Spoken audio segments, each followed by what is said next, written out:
Sir, గౌరవ ముఖ్యమంత్రి గారు ప్రవేశపెట్టిన సంతాప తీర్మానాన్ని సంపూర్ణ మద్దతిస్తూ వారు సూచించిన విధంగా గౌరవ మన్మోహన్ సింగ్ గారికి హైదరాబాద్లో ఒక మంచి మెమోరియల్ విగ్రహం ఏర్పాటు చేయడం కూడా చాలా సముచితంగా ఉందని చెప్పి నేను కూడా భావిస్తున్నాను. అదేవిధంగా హౌస్ తీర్మానించి మరి వారికి భారతరత్న అవార్డు చేయాలని చెప్పి కూడా వారి సూచనను పూర్తిగా అంగీకరిస్తున్నాను. Doctor Manmohan Singh is one of the greatest illustrious sons of India. వారు పుట్టింది ప్రస్తుత పాకిస్తాన్లో ఒక నిరుపేద కుటుంబంలో. వారు అక్కడి నుంచి మరి ప్రస్తుత పంజాబ్కి వచ్చి అక్కడ చండీగఢ్లో మరి ఉన్నత విద్యను అభ్యసించి చాలా రేర్ వారు ఆక్స్ఫర్డ్లో క్యాంబ్రిడ్జ్లో మరి ప్రపంచంలోనే ప్రపంచ ప్రఖ్యాత 2 యూనివర్సిటీస్లో వారు ఉన్నత విద్య అభ్యసించడం కూడా మనందరం గమనించాలి. అదేవిధంగా ఈ దేశంలో ఉన్న ఉన్నత పదవులు చాలా వారు అలంకరించారు. వారు మరి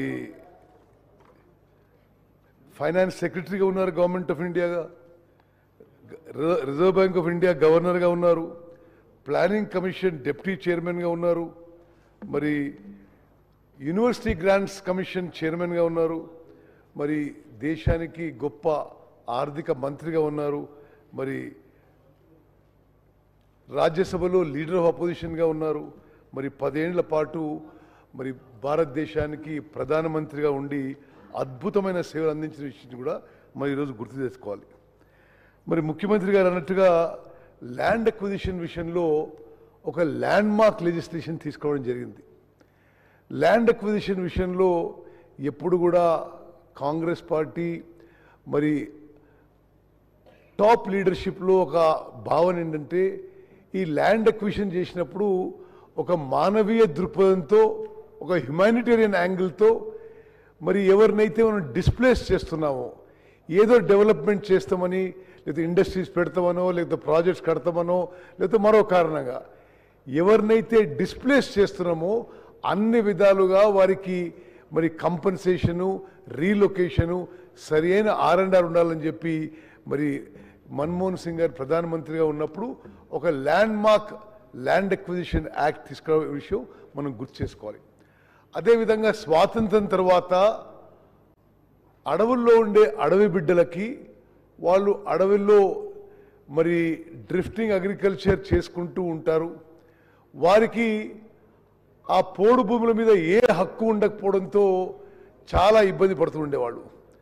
మరి మన్మోహన్ సింగ్ గారు ప్రధానమంత్రిగా ఉన్నప్పుడు అడవుల్లో ఉండే అడవి బిడ్డలకి ఫారెస్ట్ రైట్స్ యాక్ట్ క్రియేట్ చేసి దేశంలో లక్షలాది మంది ఆదివాసులకు మరి మేలు చేసిన విషయం కూడా ఈరోజు మనం గుర్తు చేసుకుందాం. అదేవిధంగా ఒకసారి మనం సివిల్ న్యూక్లియర్ డీల్ గురించి మాట్లాడితే ఆ సివిల్ న్యూక్లియర్ డీల్ విషయంలో మరి యూపీలో ఇంటర్నల్ అలయన్స్లో ఎక్స్టర్నల్లో సివియర్ అపోజిషన్ ఉండింది. But doctor Manmohan Singh believed that is in the interest of the country. భారతదేశము మొదటి న్యూక్లియర్ టెస్ట్ చేసిన తర్వాత ఇంటర్నేషనల్గా ఏ దేశం కూడా మనకి న్యూక్లియర్ ఫీల్డ్లోనే కాకుండా ఏ హైటెక్ ఫీల్డ్లో కూడా టెక్నాలజీ ట్రాన్స్ఫర్కి సుముఖంగా లేకుండే.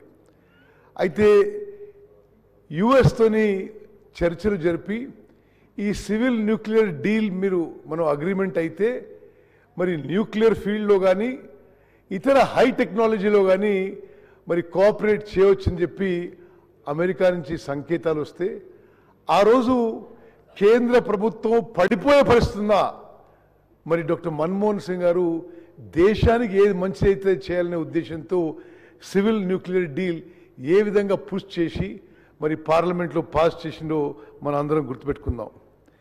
నేను వారిని పలుమార్లు కలిశాను. మరి తెలంగాణ ఎడ్యుకేషన్ అప్పుడు కొంత కన్సల్టేషన్ ప్రాసెస్లో మరి వారు మాట్లాడిన కొంతమంది తెలంగాణ కాంగ్రెస్ నాయకుల్లో నేను కూడా ఒకరిని. వారు ఎప్పుడు soft spoken, very humble, very simple person. మరి తర్వాత తెలంగాణ ఏర్పడ్డది. సరే, మేము ఎలక్షన్లు ఓడిపోయినాం. మరి ఏఐసిసి ఆదేశాల మేరకు పివి నరసింహారావు గారి బర్త్ సెంటనరీ సెలబ్రేషన్ చేయమని చెప్పారు. అప్పుడు తెలంగాణలో నేను, శ్రీధర్బాబు గారు, గీతారెడ్డి గారు మరి ఒక సంవత్సరం పాటు పివి నరసింహారావు గారి సంవత్సరం పాటు బర్త్ సెంటనరీ సెలబ్రేషన్ చేయడం జరిగింది. మరి ఆ సెలబ్రేషన్స్కి నేను వారిని పోయి ఢిల్లీలో కలిసి మరి మీరు రావాలి, మీరు ఇనాగరల్ అడ్రస్ మీరు ఇవ్వాలని చెప్పి రిక్వెస్ట్ చేస్తే వారు ఇమీడియట్గా యాక్సెప్ట్ చేశారు. యాక్సెప్ట్ చేసి ఒకటే విషయం ఏంటంటే, ఇప్పుడు నాకున్న హెల్త్ కారణాల వల్ల నేను ట్రావెల్ చేయలేను, నేను ఇక్కడి నుంచే మరి జూమ్ యాప్లో నా ప్రసంగం చేస్తా అని చెప్పి ఆ రోజు పివి నరసింహారావు గారిపై వారికి ఉన్న అపార గౌరవం, అభిమానం మొత్తం కూడా వారి ప్రసంగంలో చాటుకున్నారు.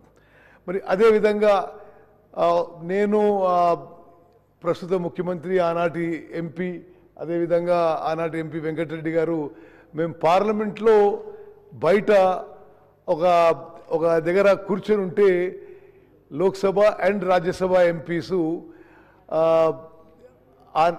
బీజేపీ ప్రభుత్వం మీద, కేంద్ర ప్రభుత్వం నిరసన తెలియజేయడానికి మన్మోహన్ సింగ్ గారు 10 ఏళ్ల ప్రధానమంత్రి, ప్రపంచ ప్రఖ్యాత స్టేట్స్మెన్ వారు వచ్చి చాలా సింపుల్గా మా మధ్యలో ఆ నిరసనలో కూర్చున్నారు. నేనంటే వారు 1000 మందిని కలుస్తారు, నన్ను ఎడ గుర్తుపెట్టుకుంటారు అని చెప్పి నేను ఏదో పరిచయం చేసుకునే ప్రయత్నం చేశాను. నేను అంటే ఐఎమ్ సో అండ్ సో, అంటే I know Uttam Reddy PCC president, అంటే చాలా మెల్లిగా అది అసలు వినపడినట్టుగా వారు మాట్లాడే విధంగా ఉండేది. మరి ఆ విధంగా one of the greatest Sons of India who has made enormous contribution to this country, he is a loss for the country and for the state of Telangana. Loan waiver విషయంలో మనం ఒక నిమిషం మాట్లాడుకోవాలంటే, అంతకు ముందు కానీ ఆ తర్వాత కానీ ఏ కేంద్ర ప్రభుత్వము కూడా మరి రైతులకి రుణమాఫీ చేయలేదని చెప్పి నేను మనం చేస్తున్నాను. మన్మోహన్ సింగ్ గారు ప్రధానమంత్రిగా మొత్తం భారతదేశంలో రైతుల రుణం మొత్తం మాఫీ చేసిన ఘనత వారికి దక్కుతుందని చెప్పి నేను మనం చేస్తున్నాను. అదేవిధంగా వారు తీసుకొచ్చిన కొన్ని హిస్టారిక్ లెజిస్లేషన్స్, ఈరోజు మనం ఉంటాం, రేపు ఇంకోరు ఉంటారు, కానీ చరిత్రలో నిలబడిపోయే లెజిస్లేషన్స్. ఆనాడు సోనియా గాంధీ గారు నేషనల్ అడ్వైజరీ కౌన్సిల్ అని ఒక అడ్వైజరీ కౌన్సిల్కి చైర్పర్సన్గా ఉండి, మరి మన్మోహన్ సింగ్ గారు ప్రధానమంత్రిగా అడ్వైజరీ కౌన్సిల్ మరి ఈ యూపీఏ ప్రభుత్వానికి కొన్ని సజెషన్స్, సూచనలు ఇచ్చేవారు. సోనియా గాంధీ గారి నాయకత్వంలోని నేషనల్ అడ్వైజరీ కౌన్సిల్ సూచనల మేరకు ప్రధాని మన్మోహన్ సింగ్ గారి యూపీఏ ప్రభుత్వం national rural employment guarantee scheme చట్టంగా తీసుకొచ్చిన విషయాన్ని మనం చేస్తున్నాం. ఇది ఎంత గొప్ప విషయం అంటే, అంతకుముందు ఎప్పుడు కూడా భారతదేశ చరిత్రలో employment was never a right. Employment సరే దొరికింది, లేకపోతే లేదు.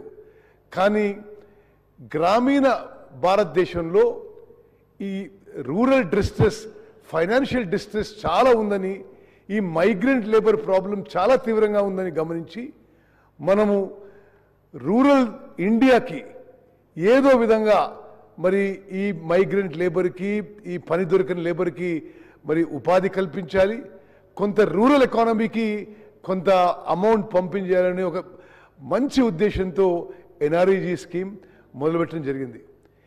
ఆనాటి నుంచి ఈనాటి వరకు చాలామంది చాలా విమర్శలు చేశారు.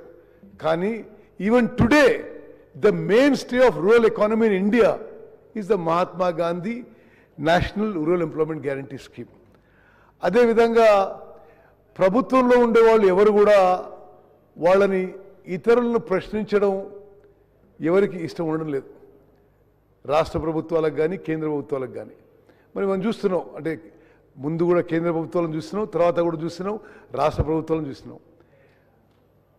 ఎవరైతే ప్రభుత్వంలో ఉన్నారో వాళ్ళు జవాబుదారీతనంగా ఉండాలి, ట్రాన్స్పరెంట్గా ఉండాలి, ఇన్ఫర్మేషన్ ఎవ్రీ సిటిజన్స్కి అవైలబుల్ ఉండాలి అని రైట్ టు ఇన్ఫర్మేషన్ ఒక హిస్టారిక్ లెజిస్లేషన్ తీసుకొచ్చారు. అంటే నువ్వు 10 రూపాయలు కడితే ఏ పౌరునికైనా తహసీల్దార్ నుంచి ప్రధానమంత్రి వరకు ప్రజా సొమ్ముతో ఏ యాక్టివిటీ చేసినా పూర్తి వివరాలు ఇవ్వాల్సిన బాధ్యత రెస్పాన్సిబిలిటీ ప్రభుత్వం మీద ఈ హిస్టారిక్ లెజిస్లేషన్ పెట్టడం ఇది మనం అందరం గమనించాలి. అదేవిధంగా మరి రైట్ టు ఎడ్యుకేషన్, మరి నేను ముందు చెప్పినట్టుగా మన్మోహన్ సింగ్ గారు చాలా పేదరికంలో పుట్టారు. వారి చిన్ననాటి ఎడ్యుకేషన్ కూడా చాలా కష్టంగా అయింది. అయితే ఒకనాడు వారు అన్న మాటలు నేను రిపీట్ చేస్తున్నాను. I read under the dim light of a kerosene lamp. I am what I am totally because of education. So I want the light of education should reach to all.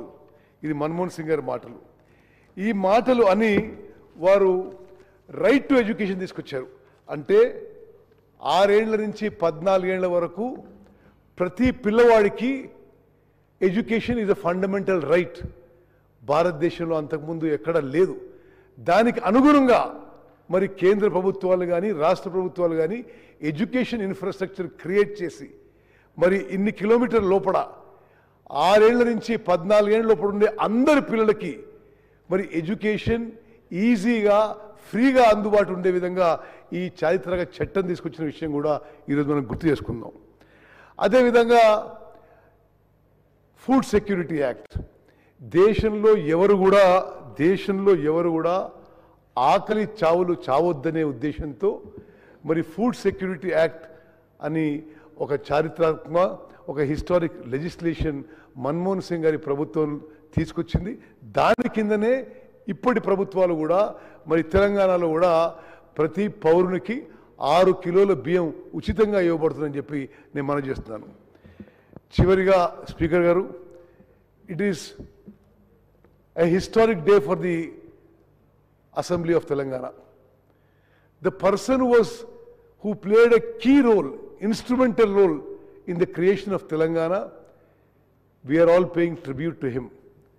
నిస్సందేహంగా సోనియా గాంధీ గారు మరి UPA చైర్పర్సన్గా ఉండి, మన్మోహన్ సింగ్ గారు ఆనాటి ప్రభుత్వానికి కోalition గవర్నమెంట్కి ప్రధానమంత్రిగా ఉండకపోతే మరి తెలంగాణ రాష్ట్రం రావడం అనుమానమే.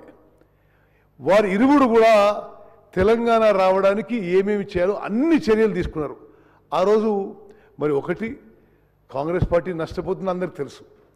అదేవిధంగా ఒక ప్రాంతం వారు విడిపోయే పెద్ద భాగం ఉన్నవాళ్ళు చాలా తీవ్రంగా దీన్ని వ్యతిరేకిస్తున్నారు.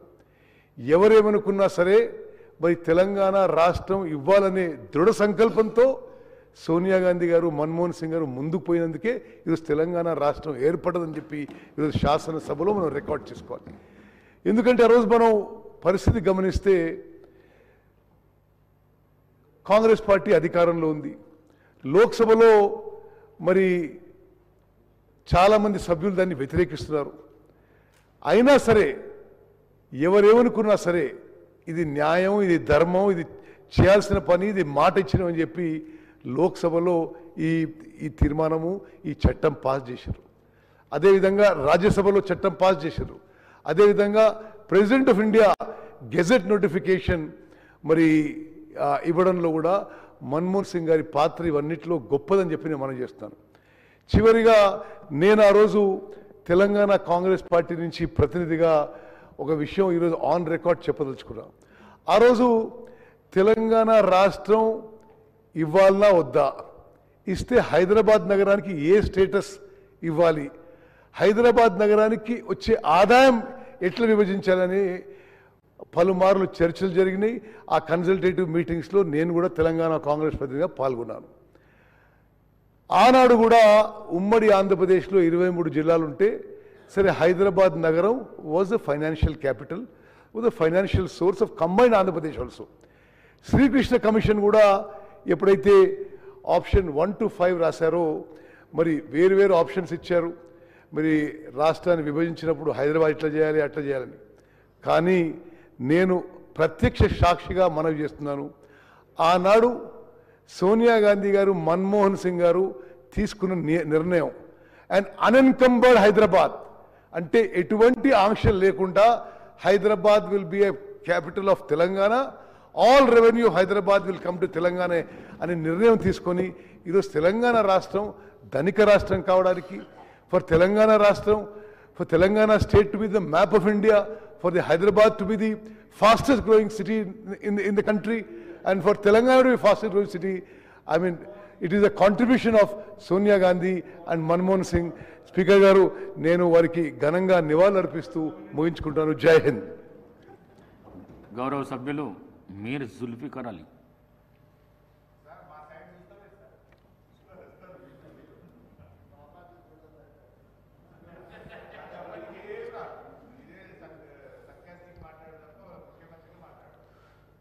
मोहतरम स्पीकर